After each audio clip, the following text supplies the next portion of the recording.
Welcome to Ontario Construction News Daily Podcast, Thursday, February 13th, 2025. We'll be looking at the impact of new U.S. tariffs on the local housing market, potentially driving up prices and slowing down construction. And later, we'll hear about Muskoka's exciting new initiative to tackle its affordable housing crisis with a massive $2 million investment. Stay tuned.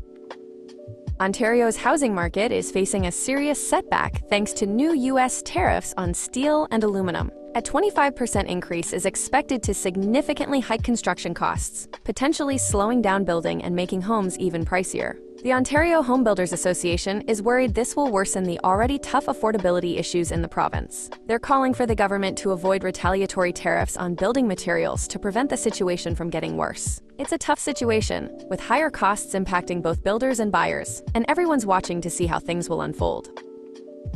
The U.S. has slapped a 25% tariff on Canadian steel and aluminum, sparking outrage. Industry leaders are calling it unjustified and fear massive job losses and economic hardship. The Canadian Institute of Steel Construction says the government needs to act fast, suggesting measures like eliminating steel dumping from countries using unfair trade practices, prioritizing Canadian steel in public projects, investing in new infrastructure using domestic steel, and aggressively pursuing new export markets. They warn that without immediate government intervention, thousands of jobs are at risk.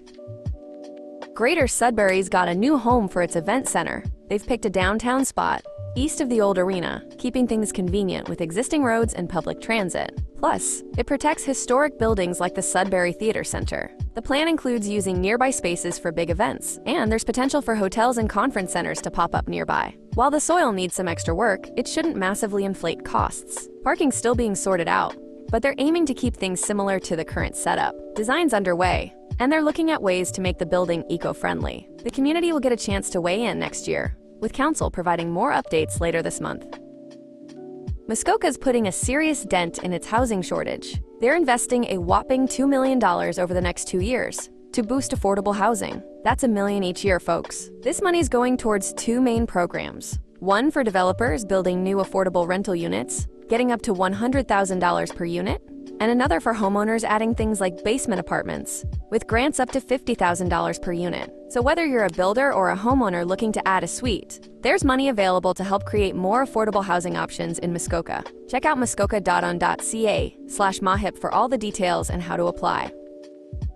Manitoba's launching a public inquiry into the massively over-budget Winnipeg Police HQ construction. The project went $79 million over budget and 2 years behind schedule. Veteran lawyer Garth Smorang will lead the inquiry, tasked with figuring out what went wrong and how to prevent similar fiascos. The investigation will look into everything from city policies to potential conflicts of interest, with a final report due January 1, 2027. The inquiry is already aware of a significant bribery case involving the city's former chief administrative officer, and will build on that existing court evidence to provide recommendations for better oversight of future public projects. The province is allocating $2 million for this inquiry. All right, folks, that's all the time we have for today's Ontario Construction News Daily Podcast, Thursday, February 13th, 2025. We hope you enjoyed the show, and a big thanks for tuning in. We created this podcast with a little help from AI, so let us know what you think. Would you and your company be interested in becoming the featured sponsor for only $495 a month? Reach out to Chase via email chase@ontarioconstructionnews.com to get more details. Subscribe for more updates next time, and we'll catch you then.